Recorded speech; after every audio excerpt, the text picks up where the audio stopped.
18 दिन के युद्ध ने द्रौपदी की उम्र को 80 वर्ष जैसा कर दिया था, शारीरिक रूप से भी और मानसिक रूप से भी। शहर में चारों तरफ विधवाओं का बाहुल्य था, पुरुष इक्का दुक्का ही दिखाई पड़ता था, अनाथ बच्चे घूमते दिखाई पड़ते थे और उन सब की वह महारानी द्रौपदी हस्तिनापुर के महल में निश्चेष्ट बैठी हुई शून्य को ताक रही थी।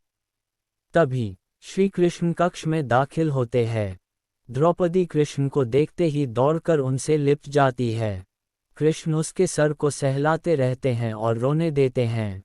थोड़ी देर में उसे खुद से अलग करके समीप के पलंग पर बिठा देते हैं।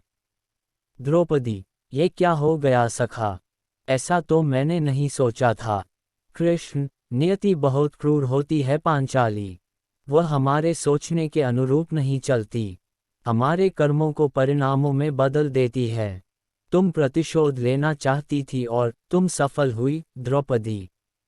तुम्हारा प्रतिशोध पूरा हुआ। सिर्फ दुर्योधन और दुशासन ही नहीं, सारे कौरव समाप्त हो गए।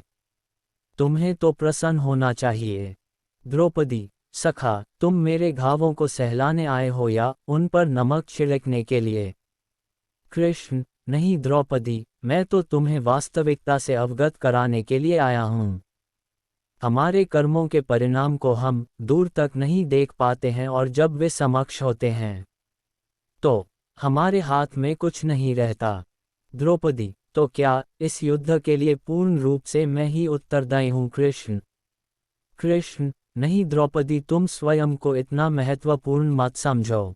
लेकिन तुम अपने कर्मों में थोड़ी सी भी दूरदर्शिता रखती तो स्वयं इतना कष्ट कभी नहीं पाती।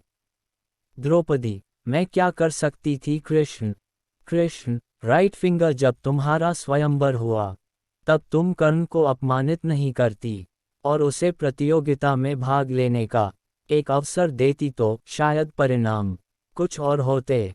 राइट फिंगर, इसके बाद जब कुंती ने तुम्हें 5 पतियों की पत्नी बनने का आदेश दिया तब तुम उसे स्वीकार नहीं करती, तो भी परिणाम कुछ और होते। और राइट फिंगर, उसके बाद तुमने अपने महल में दुर्योधन को अपमानित किया।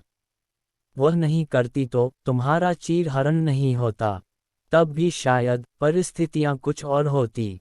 हमारे शब्द भी हमारे कर्म होते हैं द्रौपदी, और हमें अपने हर शब्द को बोलने से पहले तोलना बहुत जरूरी होता है, अन्यथा उसके दुष्परिणाम सिर्फ स्वयं को ही नहीं, अपने पूरे परिवेश को दुखी करते रहते हैं। संसार में केवल मनुष्य ही एकमात्र ऐसा प्राणी है जिसका जहर उसके दांतों में नहीं, शब्दों में है। इसलिए शब्दों का प्रयोग सोच समझकर करिए। ऐसे शब्द का प्रयोग करिए जिससे किसी की भावना को ठेस ना पहुंचे। जय Shri Krishna. Close folded hands.